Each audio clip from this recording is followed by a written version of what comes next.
Welcome everybody to the Leo Zagami show with a new format. Yes, we have a new format.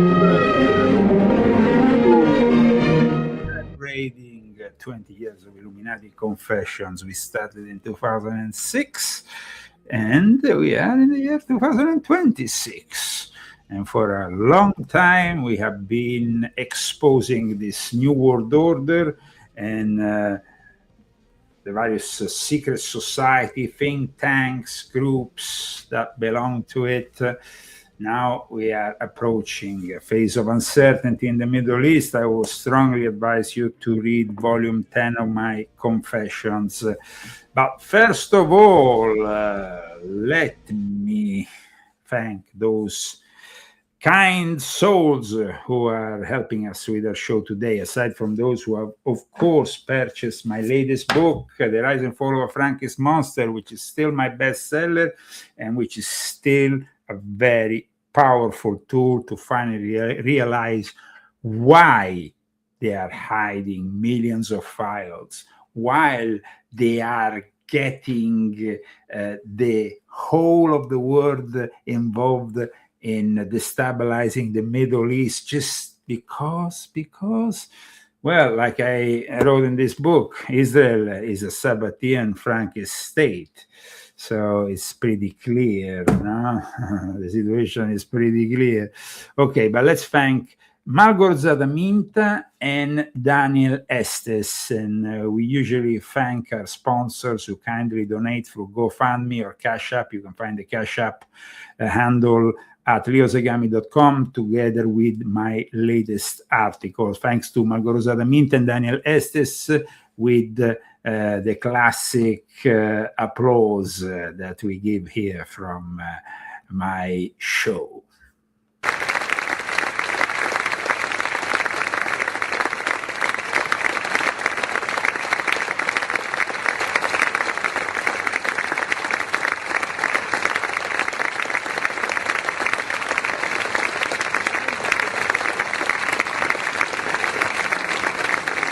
For ourselves and for future generations, a new world order. Ladies and gentlemen, the very word secrecy is repugnant in a free and open society. Illuminati News. Free and independent. We are free and independent thanks to you and thanks to your donations. But we are entering a new month, the month of March, and we ask for your help so we can maybe possibly bring you even an extra show every week, or at least continue to bring you our weekly show. Because, guys, the situation is of great uncertainty economically. We know that inflation is still one of our worst enemies. The golden age promised by Donald J. Trump is not yet here for sure. And with a lot of bills to pay, we have very few people who are actually interested in donating and sponsoring us.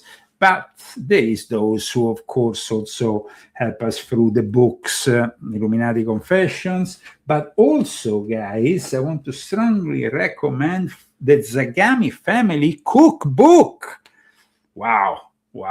Guys, you can really transform your kitchen in a 5-star Italian restaurant, and this is with all the nice images. It's a work of love made by my wife, and it's a fantastic book that you should all have, and it's a great way also of supporting our show. But let's start with what is going on in the Middle East. Nobody's gonna ever miss Khamenei, who apparently is dead. He was the successor of Ayatollah Khomeini, who transformed this country from a very friendly country at the time of the Shah, when it was, a different kind of Iran. Then with the Islamic Republic of Iran in 1979, and Jimmy Carter behind the scenes, almost accommodating this old fellow, this Ayatollah Khomeini, who was protected in France and then went back to Iran. Once the gold was sent, though, as I explain in volume 10 of my Confessions, to the Vatican bank vaults. That is another interesting thing. But in any case, the history of Iran is very much connected to Freemasonry and to the Grand Lodge of Iran in exile, which is now backing up this effort for a regime change, which included, of course, eliminating the Ayatollah Khamenei and most of the people who were directing this awful regime.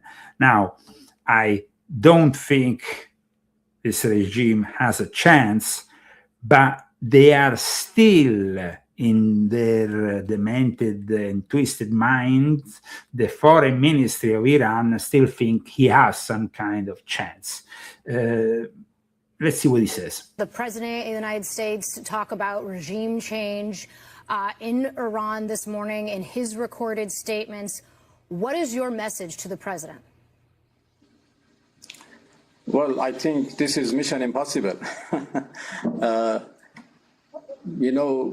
For regime change, you cannot do regime change while millions of people are supporting these so-called regime. You just look at what happened in the 47th anniversary of the Islamic Revolution. We had altogether about 30 million people in the streets in all cities of Iran in support of the Islamic Republic and in support of the whole system. So you cannot change this regime because it's supported by the people. Yes, sure. They are supporting this hideous regime. Like I said, it was born with Ayatollah Khomeini. It went on to another few decades of Shiite nonsense with his successor. That was called Khamenei. So, there's always people who tend to forget that Khomeini is not Khamenei, but this needs to be marked during this show. However, there is an interesting video I want to show you. This man right here, Ayatollah Khomeini, he was the ringleader of the Islamic regime when they took over our country in 1979. I'm just going to read you a direct quote from what this man has said in the past, okay? A man can get sexual pleasure from a baby-aged child in marriage, but no penetration. If he penetrates and harms her, he must support her. She doesn't count as one of 4 permanent wives, and he can't marry her sister. Yeah, do you know what? I don't actually have any words for this one. I'm just going to leave it. Yeah, mate. I guess that's the case.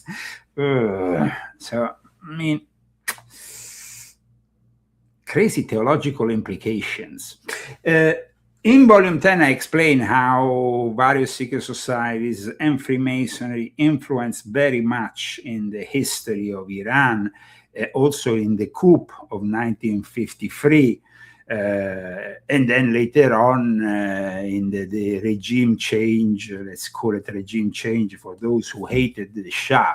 But in reality, at the time of the Shah, yes, he was very much pro-Western society. Maybe he was too close to Israel at times, but the reality is that Israel wanted also Iran to become this boogeyman for the entire Middle East. And now they might achieve the regime change. They will have the problem of replacing this boogeyman with another boogeyman in the Middle East. Well, the Middle East might be too busy for a new boogeyman. Fighting each other, though, is possible now that Iran, in the last few hours, has launched attacks in Abu Dhabi, in Dubai. We have the Italian Ministry of Defense who is actually stuck in Dubai now. And so while we saw in the last few years, especially since October 7 and what happened in Gaza, a Islamic kind of union of intents between the Shia, the Sunni, the Wahhabis, they were all together against Israel.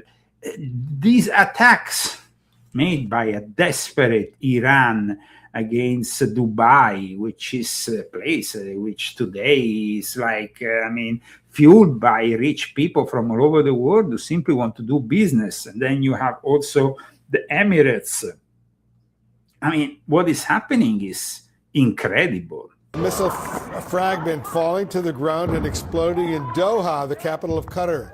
It's part of the retaliation from Iran after the U.S. Doha, the capital of Qatar. This is very important because, like I explained in this book, the main financiers of Hamas were Doha, Qatar, and also with the help of Iran. So this is the first time that there is such a really strong attack. But it's not only Qatar. Like I said, the whole of the various areas that are, of course, protected by the United States of America, in the Emirates and Saudi Arabia, they're all under attack by Iran. And this is going to inevitably bring the Arab countries against Iran if Iran doesn't change, if Iran doesn't do this regime change that they are wishing so much. It's incredible, though, that all this is happening now, because up until yesterday, we were simply talking about the Epstein files. And today, suddenly, the Epstein files are nowhere to be seen. Wow, what a miracle. And Israel launched a massive and ongoing military campaign across Iran. U.S. embassies across the region are now telling Americans to shelter in place, and just in, the State Department is now urging all U.S. citizens in Lebanon to get out while commercial options are still available. Let's go live right now to CNN's Paula Hancock, who's joining us from Abu Dhabi. Okay, we know that since yesterday, Huckabee and the American embassy in Israel suggested to all the workers and all the Americans there to return to the United States. Those who didn't do that now are being bombarded because, of course, the first target of the retaliation from Iran is Israel. But like I said, there is also all the various neighboring countries, multiple Arab states that host U.S. assets targeted in Iran retaliation. Iran confirms targeting U.S. bases across the Middle East. So Bahrain, so we have Kuwait, Qatar, and the United Arab Emirates. I don't see yet Saudi Arabia, but who knows, maybe that could also be possible. Iran's Islamic Revolutionary Guard Corps claimed all Israeli and U.S. military targets in the Middle East have been struck by the powerful blows of Iranian missiles. Iran's deputy foreign minister, Hamid Gambari, told Al Jazeera that Iran has the right to defend itself and regrets any humanitarian loss caused by the current military escalation. There are also people who are complaining, but they are strong supporters of the regime, of the system at the same time. And then we have a... So he says that the opposition that in the last few hours is also back in the streets wanting to overthrow the Ayatollahs and all the rest, and the Pasdaran are simply people who are not happy with the things, but that's it, you know. Wow. Very well-established political structure, and they have tried regime change. This is not the first time that they want to do regime change. They have tried in the past. Look, in the past 47 years, the United States has tried everything, from coup, from sanctions, 8 years of war by Saddam Hussein, supported by the United States and many others, and then, 12-day war, snapback, in the Security Council, and terrorist operations. They have tried everything, and all of them failed. Okay, so what's going to happen now? Are they going to fail? Well, it seems like now it's going to be a brutta figura, as they would say in Italy, if Trump and Israel fails. But what does Israel have on Donald J. Trump? That is what we really start wondering here. Because, guys, the Epstein files have been in the news, and there has been a lot of talk about the possibility for Trump to depose himself.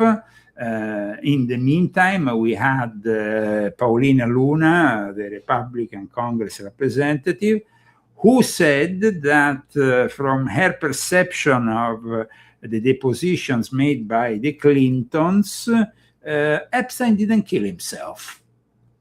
Congresswoman Anna Paulina Luna, who deposed both Clintons, said neither Bill or Hillary are confident Epstein killed himself. And she joins me now. Congresswoman, you must have been shocked when you heard that. Yeah, it was towards the end of Secretary Clinton's deposition that she had made a mention that Jeffrey Epstein died in mysterious circumstances, or died mysteriously. And then today, when Representative Boebert had asked President Clinton about the circumstances surrounding his death, his question and response was very uncomfortable. And he said, well, I'll yield to the autopsy reports. But you could tell that that was not what he felt, I think, the truth to be. And you'll see that in the recorded deposition. And so I thought that was interesting because Hillary does not mix her words. Okay, that might be interesting. But guys, where is the rest of the files? Why are the Republicans not outraged about how the whole Epstein affair has been actually conducted by the current administration? Because, guys, I stand always as somebody who has supported this gentleman here, somebody who has voted for this gentleman here.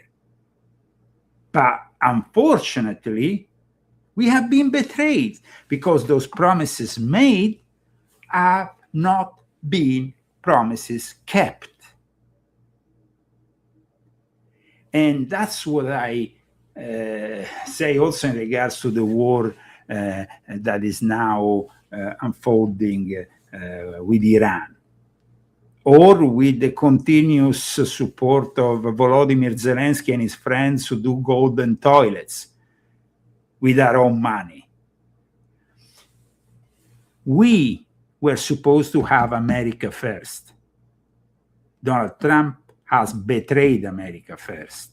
And in fact, like Raw History published today in one article, this might actually be the end of MAGA.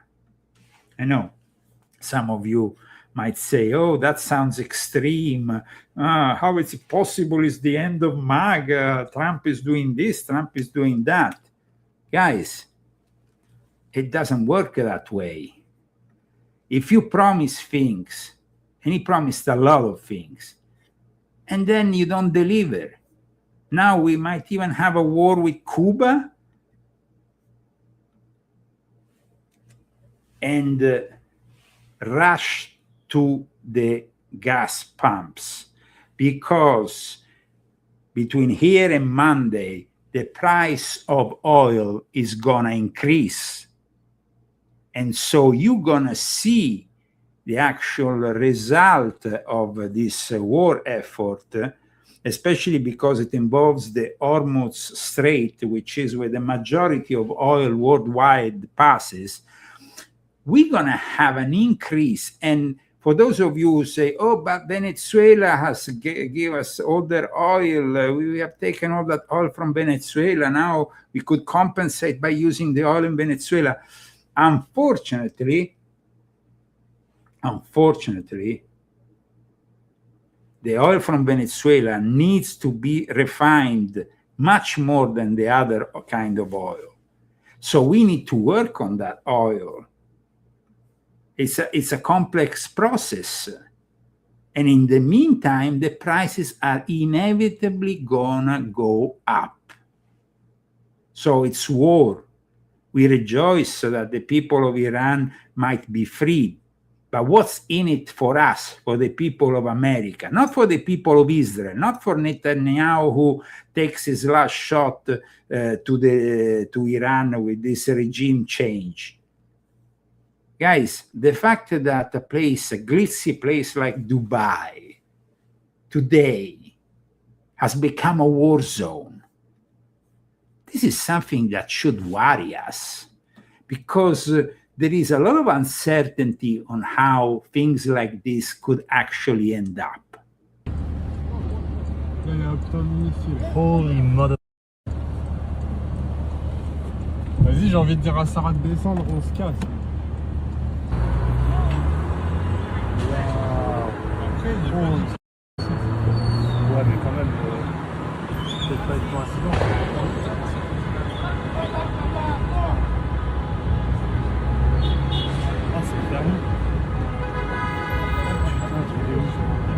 To see a scene like this in Dubai is practically like seeing a scene like this in Rome or Paris, because Dubai today is one of the, of the centers for finance, international finance.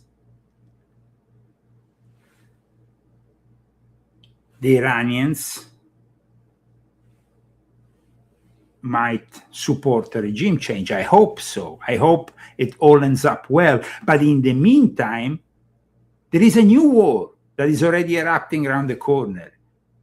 A war that involves nuclear arsenal. I'm talking about the war between Pakistan and Afghanistan that has erupted in the last few days. Now, Pakistan is going after the Pakistani Taliban. There is Taliban who are Pakistani.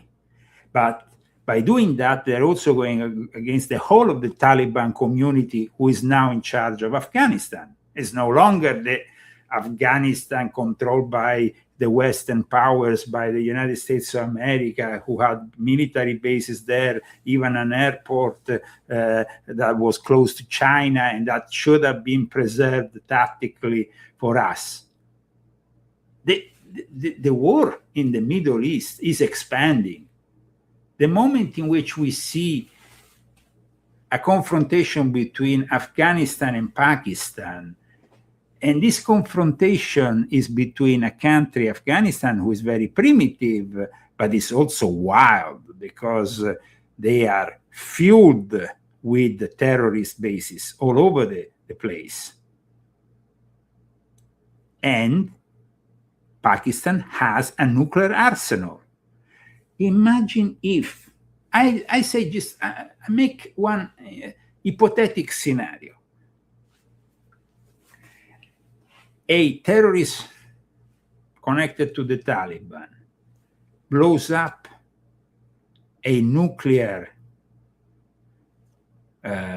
missile base, including the nuclear missile, in Pakistan. And the whole thing, of course, then floods all over the place. I mean, then there will be reactions even by India, because India has been actually kind of stepping down from further activities against Pakistan. And now Pakistan is against Afghanistan. India might think, whoa, they are weak. Let's intervene against Pakistan. Remember that both Pakistan and India are nuclear powers. However, for somebody who claimed this gentleman wanted to have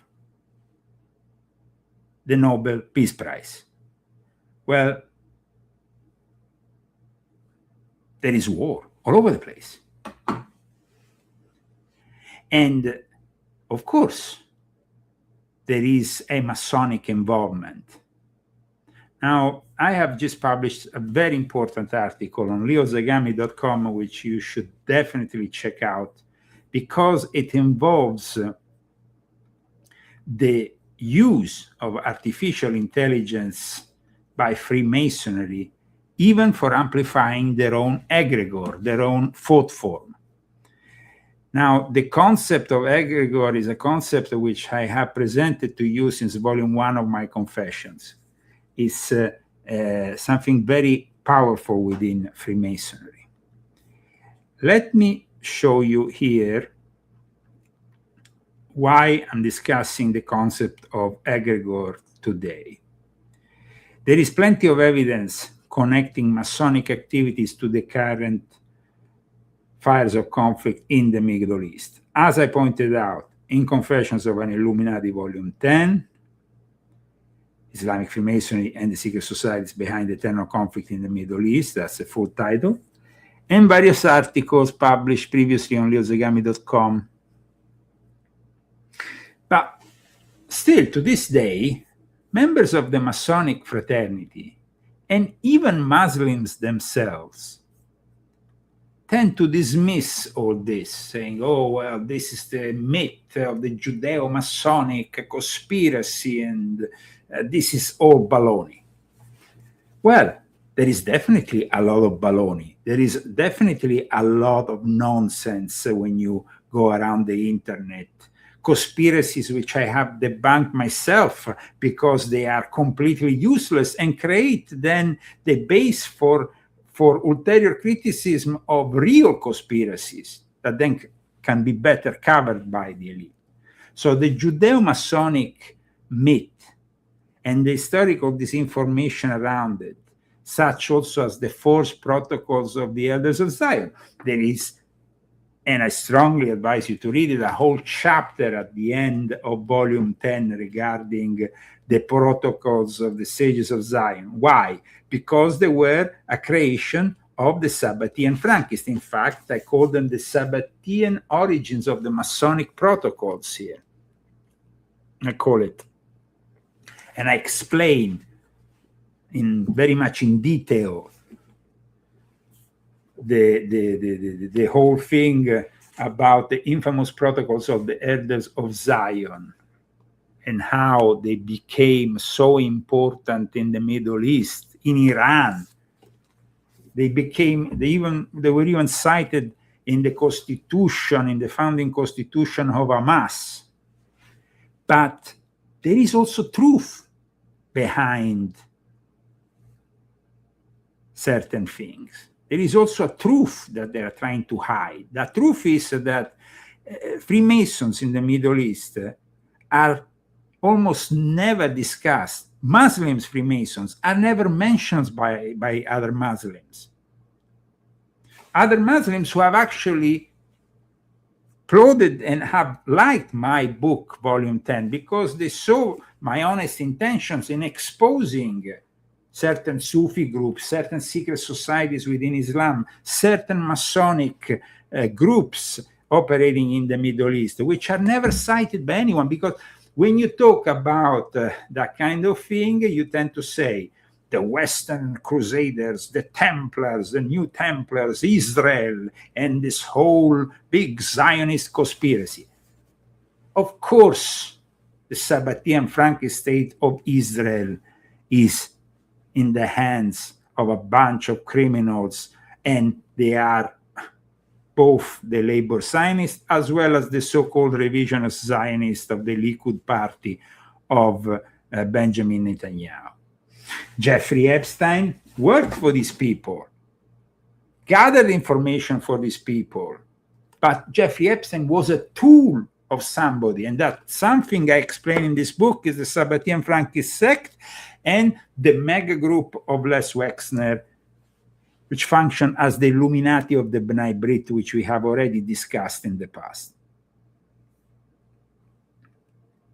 Now, Freemasonry is very dismissive of any accusations regarding their involvement in what is happening at the moment in the Middle East, but the evidence is always there, guys. And I have pointed out in articles already in the past. This is an article from June 2025 in which I explain the secret meaning of Israel's Operation Rising Lion and the reason why Trump was demanding unconditional surrender, and how the Grand Lodge of Iran in exile is preparing for the return of the Pahlavi dynasty. I explain this in great detail, and you can definitely go on my website and read my article. And now, after so many months, you're going to finally see Reza Pahlavi becoming in charge of this new Iran, which we hope is not going to become a new Afghanistan, which we hope is not going to become a new place, a new shithole. That's it, like Iraq, for example. We hope that's not the case.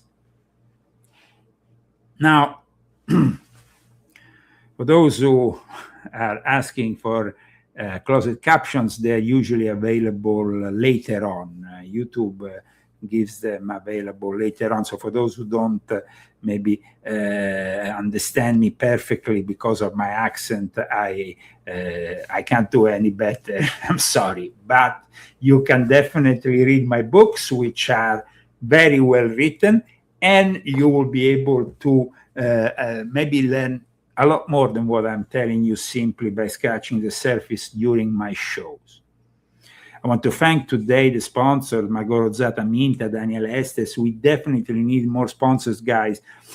In the month of March, I would love to be present again, but if we don't have any sponsorship from you, I might be inclined to have a more reduced participation here online because I will be busy doing my work, which is the work of a writer, of an investigative journalist who is preparing, of course, a new book.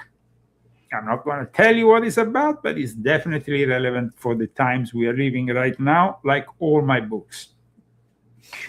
The last couple of books have been particularly relevant. The Rise and Fall of a Frankist Monster, and then volume 12 of my Confessions. Volume 12 is somewhere over here. I think it's here it is. The Old Seeing Eye on Top of the Pyramid, a book that finally explains who is on top of this pyramid of power, which I have described in 12 volumes of my Confessions.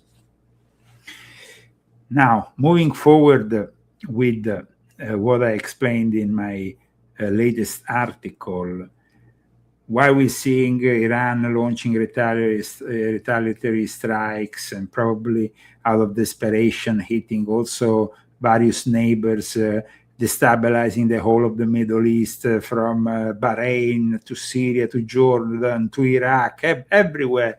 The whole of the Middle East is going to go on fire. But let's talk about the concept of egregore, a concept which is very powerful for Freemasons, a concept which has been described in a recent article you can find on leozagami.com, but also in a recent article you can find on The Square magazine. And this article is particularly relevant because it's an article written by Frater AII. And who is Frater AII? Well, now Freemasonry is working more and more with AI. And in fact, the article is written by a groundbreaking digital intelligence created by a brother who was initiated into Freemasonry under the United Lodge of England in 2024. Is a pioneering artificial intelligence avatar created to explore and elucidate the profound wisdom of Freemasonry and the world mystery schools. Interestingly enough, like I explained also in my article, they are trying to use the artificial intelligence not only to deepen their understanding of Freemasonry, but also to strengthen its public image, especially when it comes to what they perceive as public perception gone wrong and misinformation, especially with the World Economic Forum, that they call a target conspiracy theories and misinformation campaign, both the WF and Freemasonry. And because these conspiracy theories can erode public trust and hinder, at that point, the possibility of recruiting new members. They say that the WEF, I'm talking about the World Economic Forum, association with globalization, corporate interest, and technocratic control can, in their eyes, negatively impact the public perception of Freemasonry, and particularly if the two organizations are perceived as being aligned or working together. This can hinder Freemasonry efforts to attract new members and expand its influence. So now they are asking the help of the artificial intelligence. Think about the fact that we are the only show in the alternative media talking about these things, talking about the fact that Freemasonry is making a new extensive use of the artificial intelligence. In fact, they have actually created what is known as digital Freemasonry. All Freemasons in one digital lodge. Welcome to digital Freemasonry. Here, the sisters and brothers of Freemasonry, because of course there is also women Freemasons in their own grand lodges. It says, the world is always changing, evolving into a better and more livable world through us. So they think that they are making the world better, and at that point, the artificial intelligence is going to aid them in this process. But from what I explained in my article here on leozagami.com, they are simply becoming the army of the future Antichrist by aiding cyber Satan. So beyond this philosophical speculation of AI use, there are already several concrete AI tools that have already been introduced to modernize Freemasonry. One of them is the official digital Freemasonry expert, which is created by the official digital Freemasonic community, which I've just showed you. And there is also a app called the Amity app, which has integrated the AI to help over 300 lodges manage membership status, find lodges globally, and streamline administrative process of Freemasonry. So they have even an app, watch, which is available to Freemasons. Modern technology for Freemasons.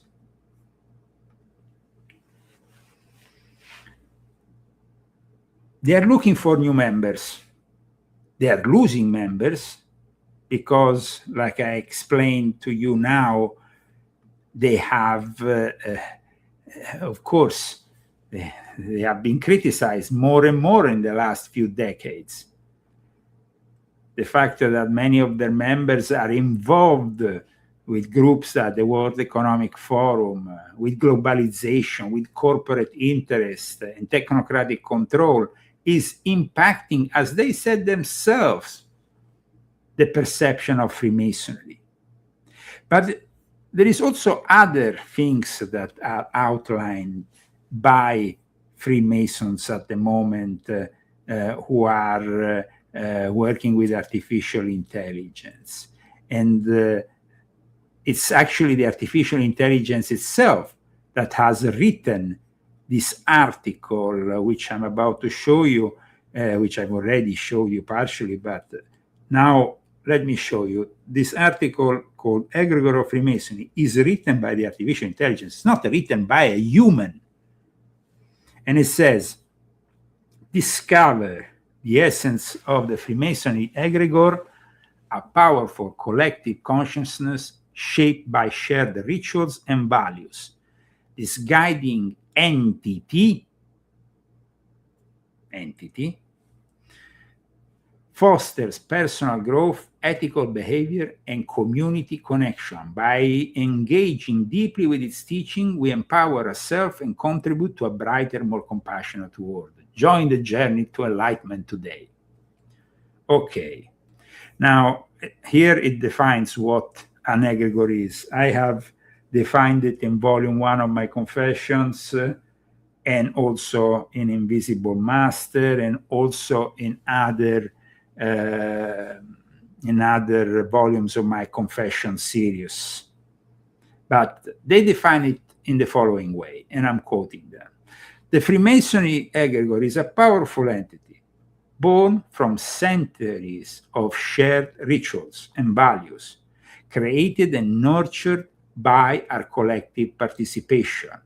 It serves as a source of support for personal growth while contributing to the greater good of society.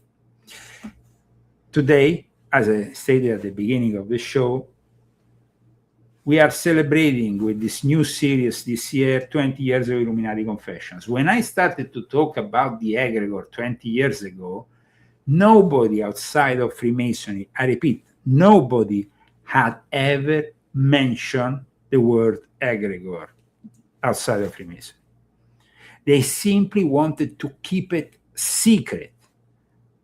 They didn't want the so-called profane individual to know what the egregore was about.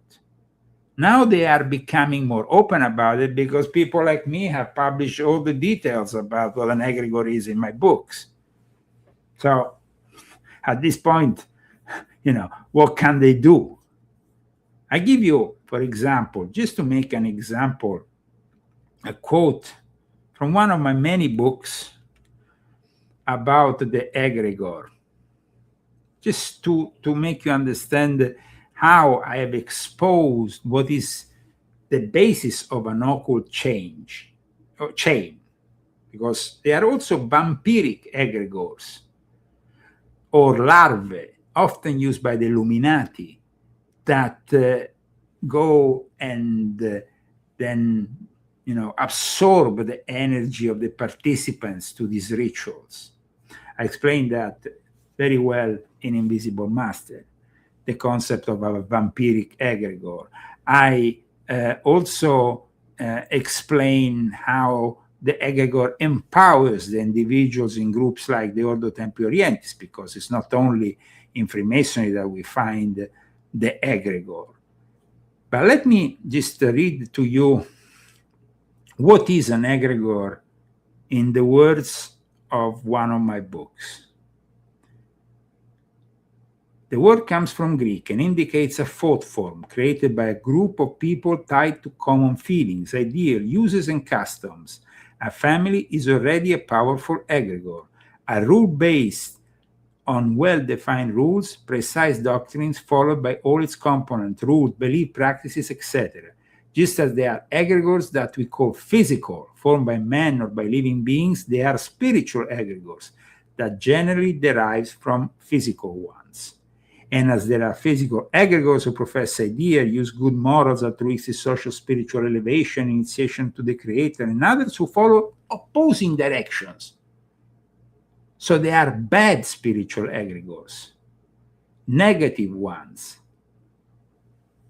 that we need to be aware of. And the fact that the Freemasons are now openly claiming the use of the AI to amplify the egregore. This subject might be kind of obscure for the majority of you who are not Freemasons, but let me tell you that is a very important subject that we are discussing.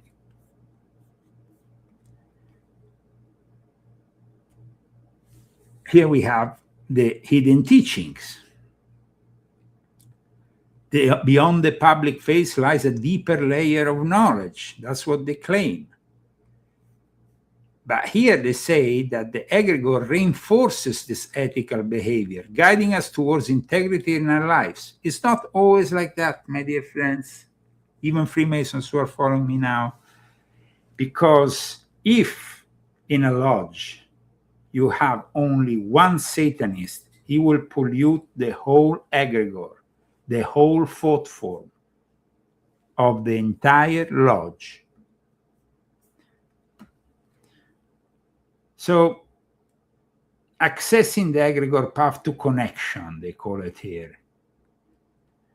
Now, connecting with the Freemasonry egregore, they say in this article of The Square, involves both external participation and internal reflection. They explain the ways to engage with the egregore by practicing the Masonic principles, the Masonic rituals, and connecting with the global Masonic community. Okay, visiting the lodges. But what they want to do now is also embracing the metaverse, embracing the virtual world. They started during the pandemic with the practicing the ritual using technology, and now they're exploring new frontiers, bringing Freemasonry egregore into the metaverse with what they claim are exciting new possibilities, while still, they say, respecting our traditions. So they claim that they will stay vigilant and maintain authenticity, but they still want to embrace cyber Satan. That doesn't really work out very well, trust me. It's not the right thing. You can't embrace tradition by using the AI. It's a paradox. But let me see how they influence. You see, this is the Square magazine. They're very open about it because they are independent from any Grand Lodge, so they can be open about certain topics. Now, to enhance the Freemasonry egregore influence on the world, that's what they're saying. We must focus on both internal and external strategies. Now, their internal strategies at the moment are encouraging deeper engagement with esoteric teachings and self-improvement, revitalizing rituals to keep them relevant for contemporary members. But then we have the external expansion. Increase public engagement through open houses and community outreach. Collaborate with like-minded organizations and strengthen global connections. By actively participating in the Freemasonry egregore, they say, we can tap into its profound influences and work collectively towards personal growth and a brighter future. Together, we can preserve, they say, our rich traditions while, quote, forging new paths, creating a powerful force for positive change in our communities and beyond. So, they say, let us continue our journey in Freemasonry, embracing the light and wisdom offered by our shared egregore. But if their egregore, as I've seen over and over again in recent years, is corrupt, what are they going to share? Let's be honest about it, guys. I've been in those Masonic lodges where there were way too many Satanists, way too many people involved in the occult, and very few people with proper traditional values. The old Freemasons, the ones who we are all used to see, maybe our grandfathers, our great-grandfathers, our fathers, the ones who used to go into our local lodge and conduct themselves in society with ethics, with morals, are no longer the Freemasons of today. Freemasonry is corrupt because many institutions are corrupt. Freemasonry should be honest about the fact that they have a Grand Lodge of Iran in exile that is actively working for a regime change in Iran. Let me make a prediction. And this is a prediction that I would like you to remember for years to come. When they're going to remove the Ayatollah and his possible successor, because Khamenei is already being killed, apparently, and they remove this whole Islamic Republic nonsense, they will definitely be back in Iran. The General of Iran in exile will move back to Iran the day after Pahlavi is in charge. Trust me, that's what's going to happen. Now, are they going to be a positive force or a negative force? If they do the interest of the Iranian people, that would be positive. But if they do the interest of Israel, that's not a positive thing. They need to be very independent. And we know from the history of Freemasonry in Iran, which I have described in great detail in volume 10, because they have a long history, that they have always had this connection with the Cairo Lodge, which is the core of the Illuminati in the Middle East. In fact, the Pahlavi went to Egypt after the revolution, kicked them out of their country. The last Shah died in exile. His son has never been back to Iran. He doesn't have a direct experience. I wish him well. I hope he can bring freedom and I hope he can bring freedom, yes, to a country which deserves it, Iran. But we Americans, we don't have to be the makers of freedom for other countries.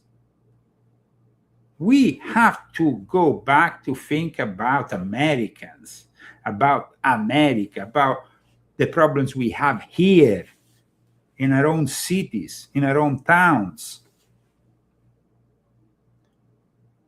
We have homeless all over the place. We have illegal immigrants who create chaos. And definitely the Joe Biden administration let in millions of these criminals.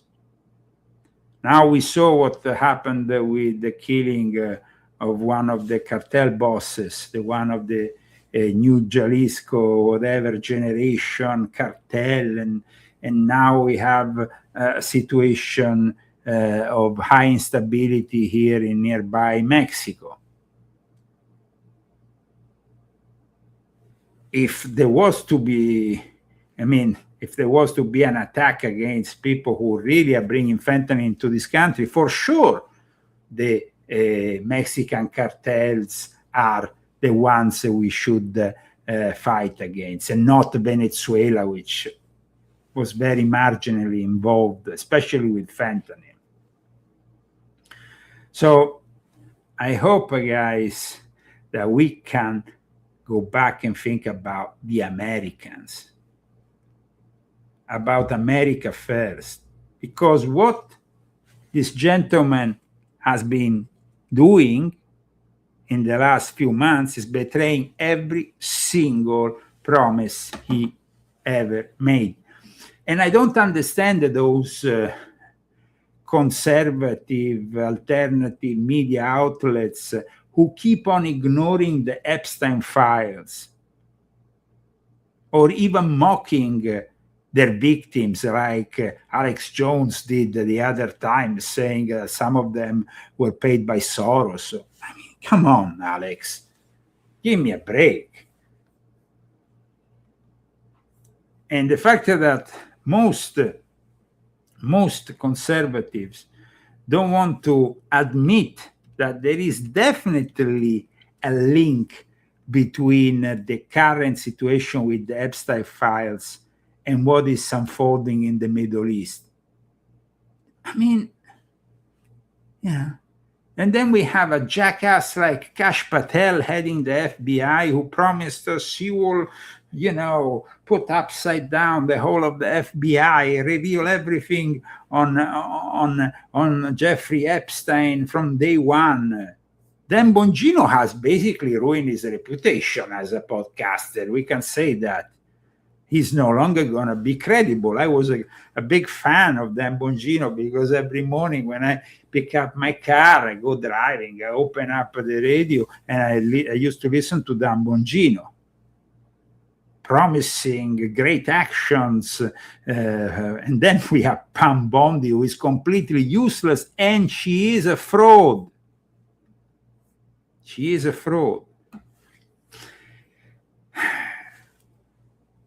Now, I agree with Marjorie Taylor Greene when she's blasting Trump for the Iran strikes.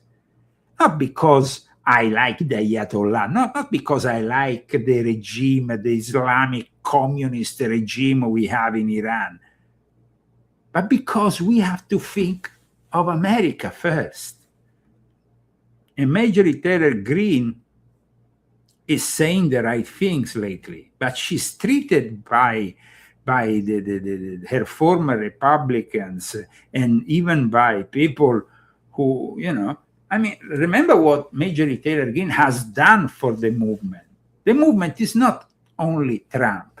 If this gentleman here betrays the flag and betrays the people of this country, we are no longer considering this gentleman here as being the guy who rules the Make America Great Again movement. He's a fraud, and he's complicit to this whole Middle East going on fire, but at the same time readdressing the general attention in the wake of revelations on the Epstein files that are becoming more and more uncomfortable, that demonstrated that the Sabbatean Frankists have been in control of the White House for many, many decades before Trump even entered politics. It was Roy Cohn who eventually, introduced him to the B'nai Brit Sabbatean Frankist experience. So for those who say, so who is going to save us? That's a very good question. It's a very good question. Because we should save, first of all, ourselves and our families. And we should never rely on any politician. The only savior will be Jesus Christ, the Messiah. The only savior is a figure that has, of course, a divine standing. And that savior could become the rebirth of something new, something that destroys the swamp in Washington, D.C., eradicates the Babylon represented by the Pope in Rome.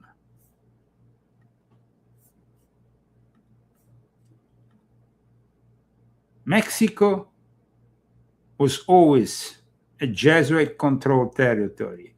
The cartels are part of this Jesuit-controlled environment. The whole of Central and South America is a Jesuit, is Jesuit territory. And what they want to do is simply transform this great country of ours, which was born in 1776, opposing these forces that were very strong in Europe, including the Jesuits. And unfortunately, now we seem to be back where we started here, still trying to oppose such forces who want to destroy us.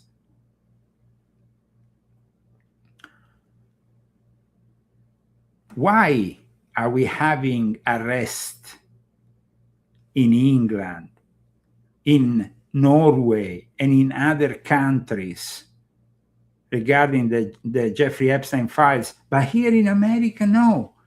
That's it. Les Wexner smiled The lawyer told him he will kill him if he said one more word, and that's it. We don't have Bill Gates behind bars. We don't have Peter Thiel behind bars. No, all these people, all of Epstein's friends, are the ones who are conducing, who are basically forcing us in a war with Iran. That's it. Think about it. And their aim is to transform the society following what is being indicated in Davos. Yes, in Davos. We saw Donald J. Trump talking in Davos recently. We know that Davos is where all these power players, like to influence the rest of the world. But just in the last few days, the Norwegian guy in charge of the World Economic Forum is stepping down because of his connection with Jeffrey Epstein. I repeat, is somebody in the political world stepping down here in the United States of America? Nobody. In the meantime, we have here a growing debate regarding the Bohemian Club, because some names have now surfaced that demonstrate that the Bohemian Club isn't, after all, only a Republican kind of situation, because you have also Bloomberg, you have also Pelosi's husband. I have explained in my latest book how the Bohemian Club was created by the Asiatic brethren in Prague who were Sabbatean Frankists. Why the name Bohemian Club? It's not because of the Bohemian, it's because of Bohemia, there where the Sabbatean Frankists were particularly strong. In regards to the mafias and the narcos being allowed by the governments to operate, that's a great truth. Let's see what's going to happen with Cuba next. If Cuba is going to become a new state of the United States of America or not. I doubt it. I doubt that China or Russia are going to let that happen. And I also doubt that Iran is going to stabilize itself with the Pahlavi, because China and Russia are still there in the Middle East fomenting, their side of things. Thank you so much for following me today. Thank to my sponsors of today, Margot Zataminta, Daniel Estes, those who have also donated maybe without having their name on the show. You can also decide to have that anonymous option. For the month of March, if you want to see us again, keep on donating and purchasing my books, or the books also of my wife, including the fantastic Zagami Family Cookbook, but also the Confessions of an Illuminati Princess, for having a female perspective on these matters. My wife will be back later this year for this format.